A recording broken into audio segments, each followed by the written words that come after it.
Donc bonjour à tous pour ce premier sprint Readmetrics. Comme on l'a annoncé lors des précédents sprints, on termine une série, on en entame une nouvelle. Et donc maintenant, on va parler de Readmetrics, qui est cette boîte à outils qui contient tous nos outils pour produire des données d'usage des ressources électroniques. Ce sprint a commencé le 12 décembre, il se termine aujourd'hui le 30 janvier. Donc nouvelle forme, on a essayé de réorganiser pour que ça soit plus clair pour vous.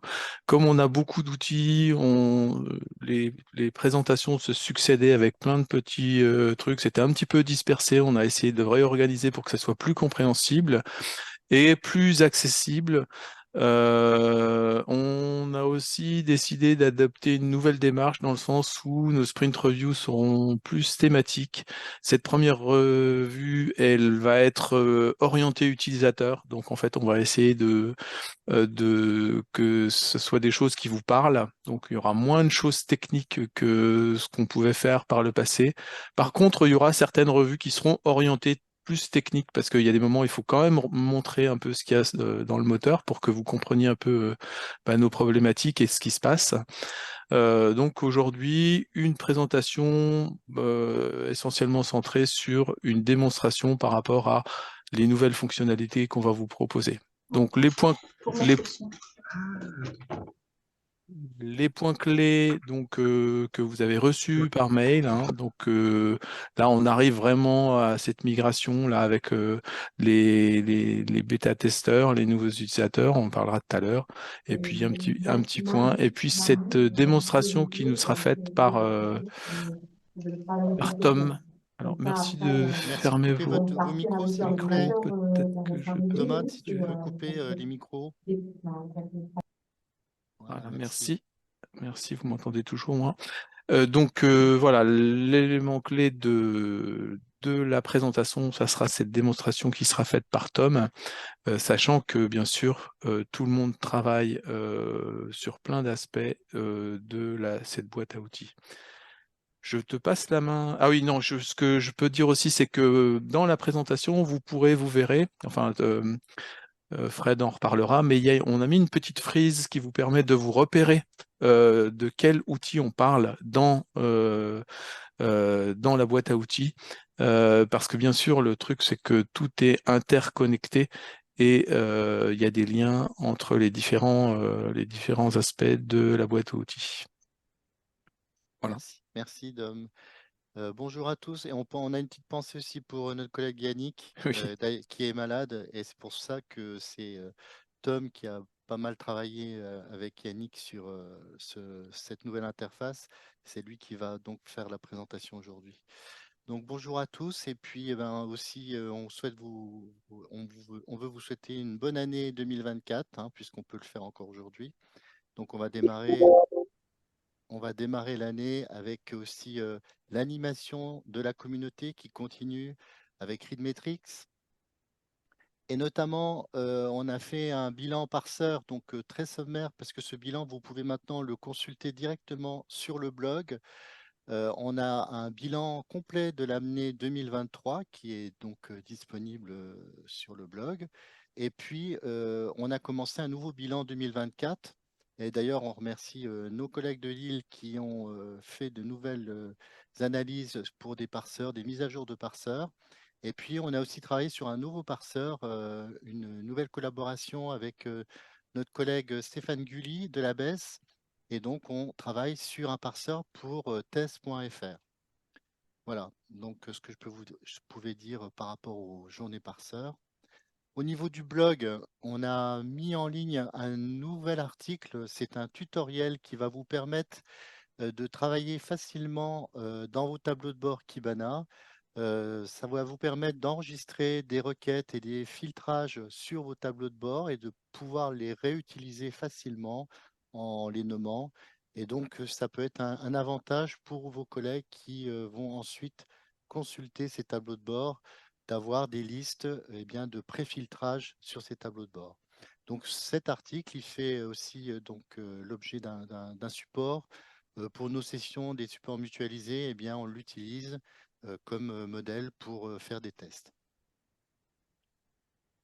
Et puis, on a travaillé aussi avec Thomas sur un nouveau tableau générique. Vous savez que dans votre espace éditeur, vous avez 4 tableaux génériques pour les données Counter 5. Eh bien, on a un nouveau tableau qui va se focaliser sur les accès refusés et ce sur les 3 types de rapports qui sont possibles pour les accès refusés. Ce sont les item reports, les database reports et puis les title reports.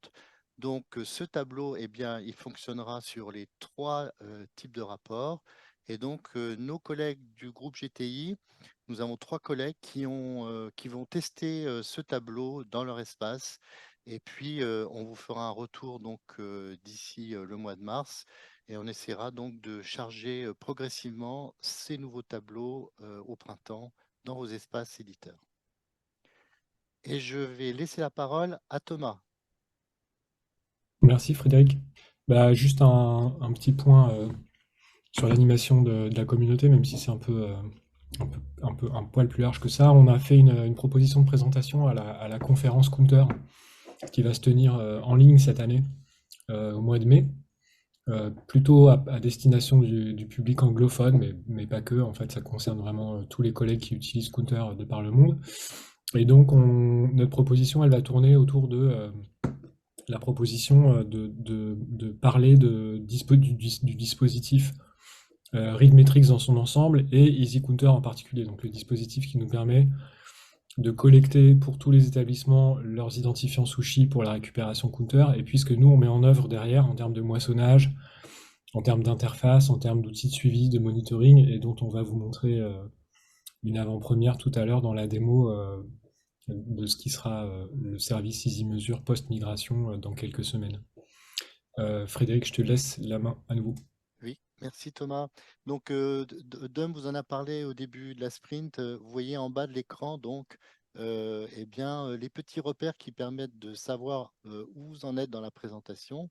Là, on a parlé d'Easy Counter. Si je reviens sur la slide précédente, on était dans Easy Mesure. Et puis là, je vais laisser la parole à Léo qui va nous parler du travail de fond. Et donc, on sera dans la partie EZ and Paywall. Oui, alors bonjour à tous. Donc durant cette sprint, moi j'ai travaillé sur la version 2 d'Easy Paywall et cette version 2, elle va proposer l'historique des données NPWall. Alors l'idée, c'était de mettre à disposition les données NPWall, enfin les informations NPWall pour qu'on puisse obtenir l'état open access d'une ressource à partir d'une date donnée, mais aussi de pouvoir retracer ces changements d'état d'open access. Donc la mise en place de cet historique, ça va impliquer la réinsertion de tous les fichiers de mise à jour et donc ça peut prendre beaucoup de temps. Là actuellement, pour les données qui commencent à partir de 2021, on est à peu près à 12 jours de traitement. Et donc cette fonctionnalité, elle va être principalement utilisée pour les retraitements EasyParse. Le problème qu'on a actuellement avec NPWall et EasyParse, c'est lorsqu'on fait un traitement sur des données qui ont déjà été traitées, les données open access vont potentiellement être fausses, puisque l'état open access, il est probablement différent depuis le moment où on a fait le premier traitement du deuxième. Et donc la version 2 d'Easy NPWall pourra résoudre ce problème, en plus de proposer de nouveaux cas d'usage. Et donc ce qui a d'abord été fait, enfin ce qui est actuellement fait, c'est la fonctionnalité qui va insérer le contenu de tous les fichiers afin d'alimenter l'historique. Et j'ai également fait aussi l'accès aux données présentes dans l'historique via l'API GraphQL qui était déjà en place. Et donc là, je vais laisser la main à Tom qui va parler de l'application EasyMesure et de tous les changements qu'il y a eu.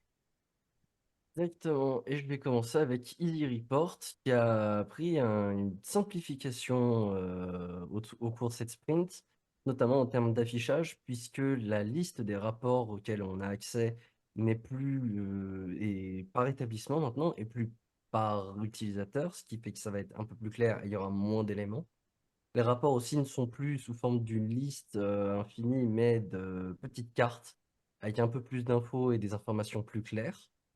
Et les actions se retrouvent aussi clarifiées avec de nouveaux textes pour les accompagner, ainsi que des petites couleurs. Toujours dans Easy Report, on a pu simplifier aussi la création et l'édition de rapports, en diminuant tout simplement le nombre d'étapes et le nombre de champs qu'il faut remplir pour recevoir nos rapports dans nos boîtes mail. Côté EasyMesure, on a repensé aussi toute la barre de navigation. Donc en déplaçant, en mettant un petit peu sur le côté les pages publiques, entre guillemets, nos partenaires, la documentation de l'API, la page de contact, et tout ce qui est lié à l'utilisateur et à l'authentification avec les tableaux de bord et mon compte qui n'ont pas bougé par rapport à la version de prod. Et on a un nouveau menu qui est l'administration qui avant était dans mon compte, mais qui maintenant retrouve son propre menu, que ce soit plus clair. Bien sûr, le menu d'administration n'est disponible que si on y a accès. Toujours dans EasyMesure, là par contre, pour notamment tous les correspondants, on va pouvoir grouper les identifiants sushi d'un établissement, soit par le nom du point d'accès, tout simplement, soit par l'étiquette, ce qui devrait simplifier la gestion des identifiants sushi au global et y voir un peu plus clair là-dedans. Maintenant, je vais vous parler de la préparation de la migration et de l'ouverture des tests aux bêta-testeurs sur la pré-prod, puisqu'EasyMesure a été déployé sur une pré-prod dans le nouveau EasyMesure a été déployé sur une pré-prod durant cette sprint. Ce EasyMesure d'intégration a été peuplé avec des données issues de la machine de production, histoire qu'on soit au même niveau dans les deux cas. C'est une instance qui est accessible depuis l'extérieur à l'adresse que vous voyez juste en dessous, qui est easymesure-preprod.couprin.org. Et il inclut EasyReport dans le sens où EasyReport a aussi été déployé en pré-production et connecté à ce EasyMesure d'intégration. Et qu'est-ce que ça donne en pratique? Eh bien, ça donne une petite démo qu'on va vous faire dès maintenant. Je vais prendre la main. Je vais arrêter le partage. La gestion des membres déjà. La CDI et le test des identifiants sushi aussi, qui est tout nouveau. Je ferai un tout petit peu de moissonnage, mais pour vous montrer surtout comment on peut suivre l'état du moissonnage une fois que c'est fait. Je te laisse reprendre la main. Je crois que j'ai arrêté le partage un petit peu trop Ouais, rapidement. c'est pas grave, je le reprends. Hop, est-ce que tout le monde voit? C'est bon, Tom, merci. Bon, ça voudra bien. Voilà. Donc, on est bien sur ce mesure d'intégration.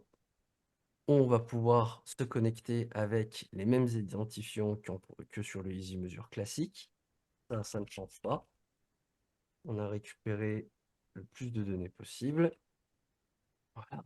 Je peux donc me connecter si ça veut bien. Merci. Alors pendant que tu On te arrive. connectes, peut-être, Tom, juste dire qu'on a récupéré des données pour les établissements qu'on a recrutés comme testeurs de la migration. Ils sont au nombre de 6. Et c'est pour ces 6 établissements-là qu'on a récupéré des données. Donc je vais les citer rapidement. C'est Aix-Marseille, Lille, Paris-Saclay, Montpellier, Toulouse et puis évidemment l'INIS-TNRS. Et c'est à ces collègues-là, de ces établissements-là, qu'on va faire tester sur la pré-prod avant de valider la mise en prod de la refonte. Voilà, je te laisse reprendre le fil. Merci Thomas. Donc, pour gérer les membres de nos établissements, on va déjà aller dans mes établissements. Et on peut voir que actuellement, j'en ai 2. J'ai INIS-CNRS puisque fais partie de l'INIS-CNRS. Et pour des fins de test, j'ai aussi accès à Aix-Marseille Université et notamment à la partie membre de Aix-Marseille Université. Donc, on va aller simplement dedans. Et on va avoir la liste des membres avec leur droit d'accès. On reviendra là-dessus un tout petit peu plus tard. On va par exemple rajouter un membre. Je vais en prendre un au hasard. On va dire Dominique Tel. Donc, je tape son nom. Je peux rajouter Dominique à l'établissement. Et je vais pouvoir choisir ses droits, notamment au niveau de la gestion de l'établissement, savoir s'il a accès en lecture ou en écriture à la fiche établissement, aux membres comme je le fais là, aux identifiants sushi, au reporting, aux entrepôts. On en avait déjà parlé au sprint review précédente, mais je ne vais pas trop m'attarder là-dessus. Et surtout, on va pouvoir aussi donner accès à certains espaces ou non. En l'occurrence, pour le test, je vais mettre tout en lecture. Que c'est ce qui va être un petit peu de base pour les nouveaux arrivants, je pense. Mais effectivement, on peut se retrouver à donner des droits plus précis, notamment par exemple sur les identifiants sushi. Je sais que ça a été beaucoup demandé. C'est un invité, Tom? Ça peut être un invité, mais effectivement, normalement, les rôles ne sont réservés qu'aux administrateurs. D'accord. Et quand on ferme la pop-up et qu'on va rechercher dans la liste, on va le retrouver avec le droit d'accès que je lui ai donné.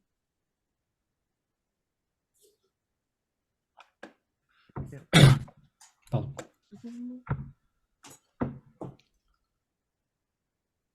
Ensuite, on va passer du coup aux identifiants sushi, à comment déclarer un nouveau et comment les tester. Tout ça, ça se passe toujours pas là, mais dans mes établissements. Au lieu de cliquer sur membre, on va pouvoir cliquer sur identifiant sushi. Donc on retrouve la page avec de nouveaux boutons et de nouvelles colonnes, mais on retrouve la même page quasiment qu'en prod, où on va pouvoir ajouter en haut à droite un nouvel identifiant sushi.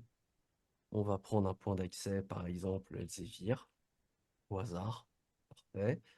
On va pouvoir lui donner un requester ID, un customer ID, une clé d'API si nécessaire, etc. Ça va pas bouger. On va pouvoir l'ajouter.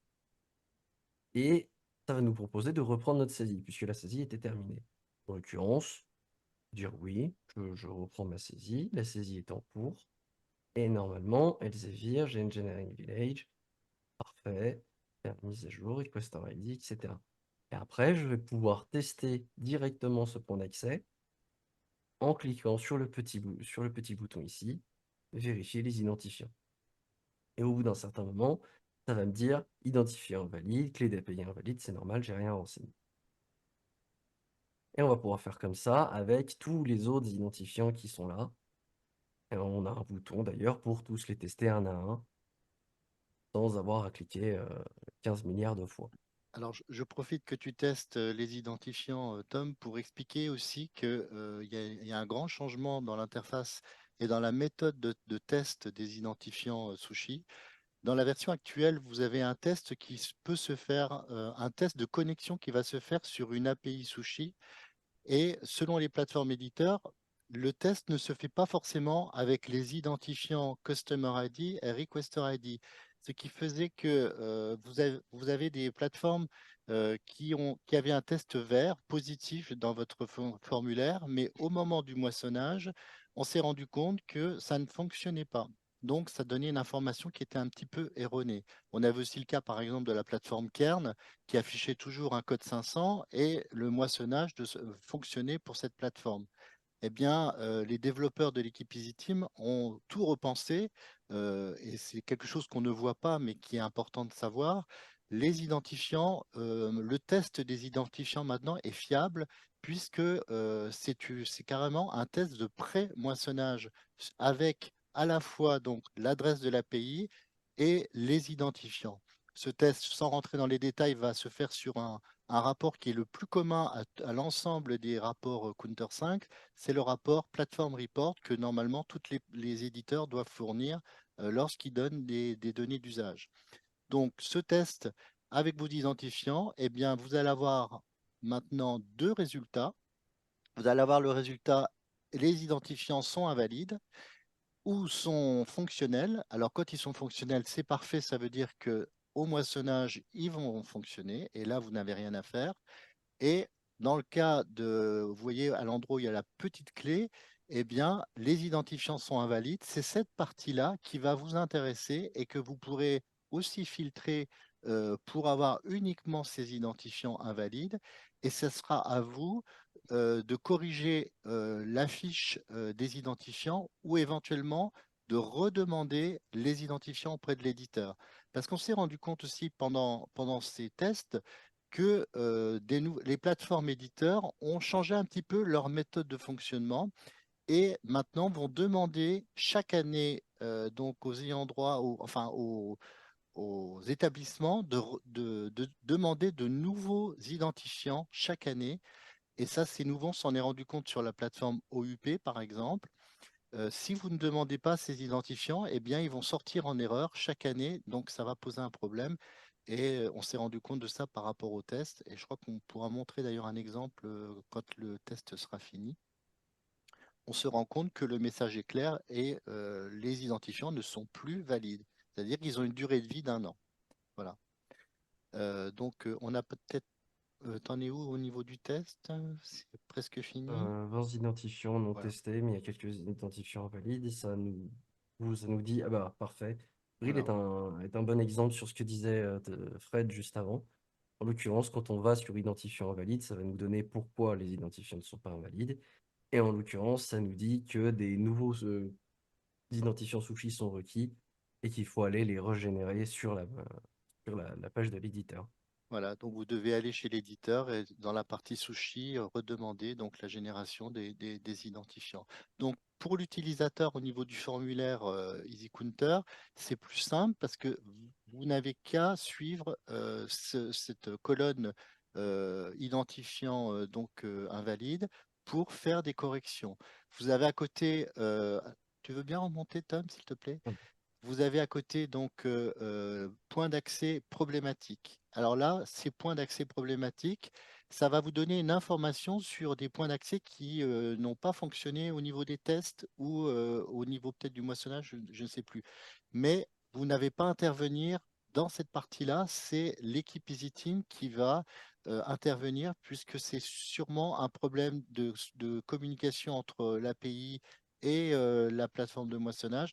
Donc, vous n'avez pas à vous en occuper, mais vous avez quand même l'information. Là, vraiment, la nouveauté, c'est que vous avez uniquement la partie identifiant invalide à corriger dans votre formulaire. Voilà. Donc, c'est vraiment plus simple. Et quand les identifiants donc, ont cette nouvelle appellation identifiant fonctionnel, ça veut dire que le pré-moissonnage a fonctionné et que les identifiants sont vraiment valides avec à la fois l'adresse de Sushi API et avec les identifiants. Voilà, j'espère que j'étais assez clair dans l'explication. Ouais. Mais c'était pour un petit peu aussi par rapport à nos collègues qui sont présents aujourd'hui et qui font partie des testeurs, pour vraiment voilà, tester cette particularité dans le formulaire. Et je pense que ça va vous permettre aussi bien, de vous faciliter avec les différents statuts qu'ont ajouté donc, les développeurs de faire un filtrage uniquement sur les identifiants. Voilà, vous avez fonctionnel, identifiant invalide. Si vous cliquez sur identifiant invalide, vous cochez identifiant invalide, vous n'avez que cette liste d'identifiants à corriger. Donc c'est vraiment plus simple pour l'utilisateur.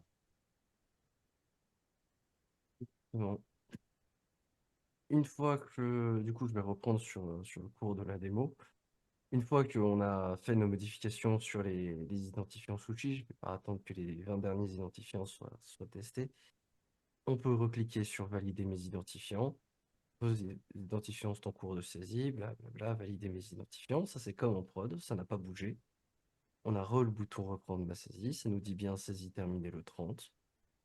Et on va pouvoir lancer un moissonnage. En l'occurrence, pour des raisons de test et que ça aille plus vite, je vais lancer un moissonnage juste sur AAS sur l'année 2023 pour qu'on puisse voir comment on peut suivre le moissonnage de ce point d'accès justement. J'aurais pu en prendre un autre, c'est surtout que celui-là marche et il est connu pour être fonctionnel. Donc, je lance le moissonnage et je vais pouvoir cliquer sur la petite roue dentée et aller dans État du moissonnage. Alors, en l'occurrence, ça ne me dit rien puisque je n'ai pas moissonné 2024, j'ai moissonné 2023.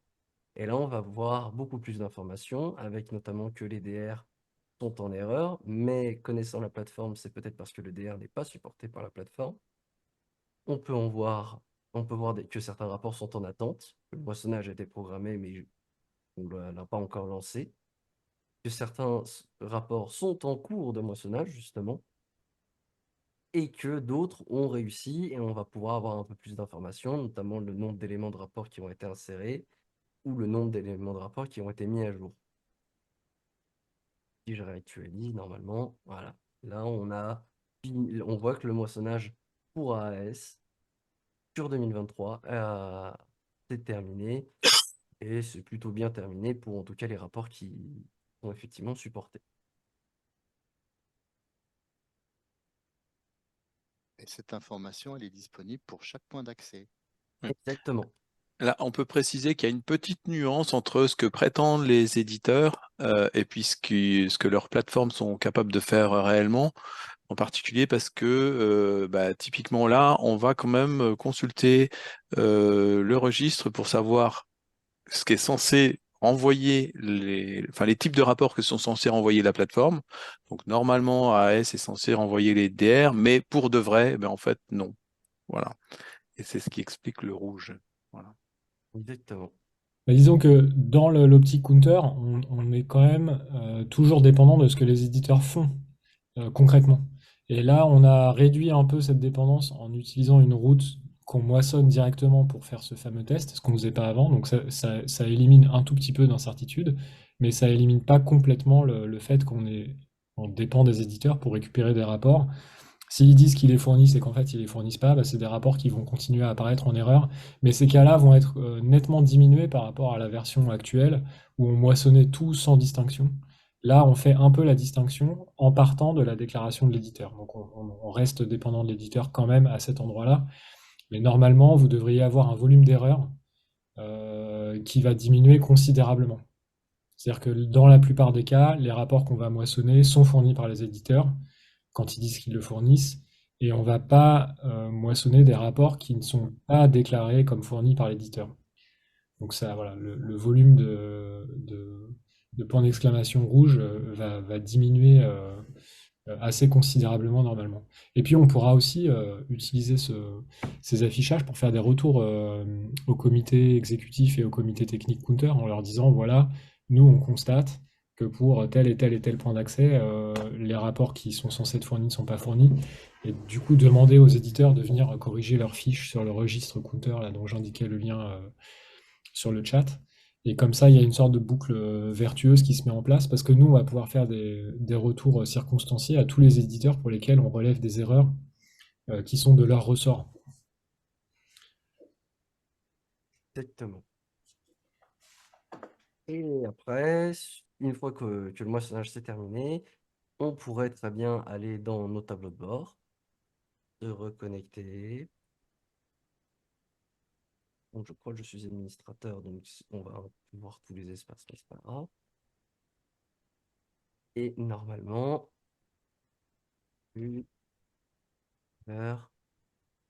on a bien tous les tableaux de bord qu'on a sur la prod qui ont été copiés sur la VI et avec bien sûr les nouvelles données. Je ne vais pas rentrer dedans, mais Ça fera partie des tests justement pour nos collègues qui pourront d'accord. aller vérifier dans les tableaux de bord les données qui ont été moissonnées.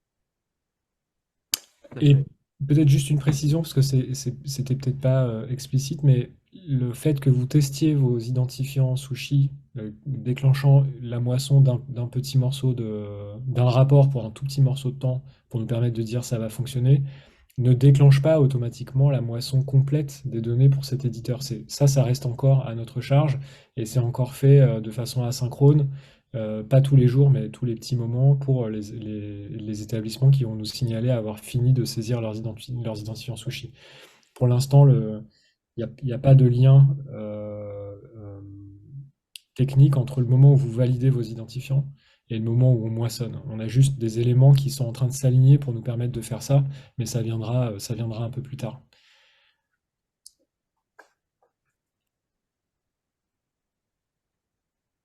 Est-ce que c'est bon, Tom? Je peux Moi, reprendre j'ai la fait le main? tour, effectivement. Donc, je te rends D'accord. la main.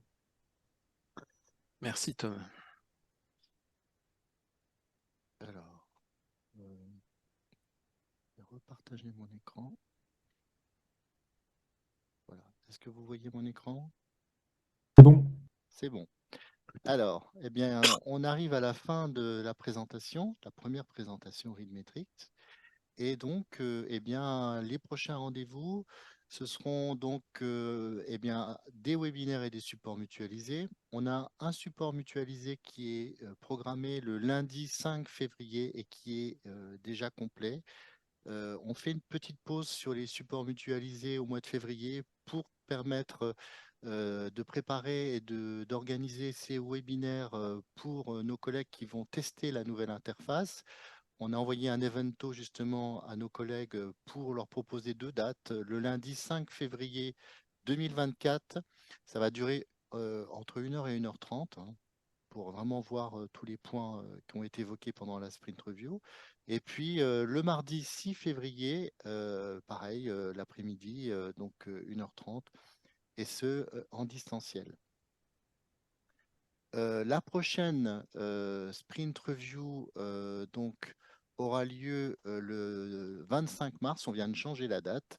Donc ce sera le 25 mars 2024. Comme l'a précisé Dominique en début de présentation, ce sera sûrement une sprint review assez technique pour justement voir un petit peu la salle des machines que nous n'avons pas évoquée aujourd'hui, mais plutôt l'aspect utilisateur. Ça va vous permettre, pour les personnes qui s'intéressent à tout ce qui est un petit peu technique par rapport à nos développements, de connaître comment ça se passe au niveau des machines, au niveau des connexions qui sont faites aussi avec la production. Donc, n'hésitez pas, par curiosité, à vous inscrire à cette sprint review numéro 2, Readmetrics, le 25 mars, donc de 11 h à 12 h. Et voilà, donc un nouveau chapitre s'ouvre sur les sprint reviews. Donc, on vous remercie d'être venus aussi nombreux ce matin. Et puis, on va passer aux questions si vous en avez.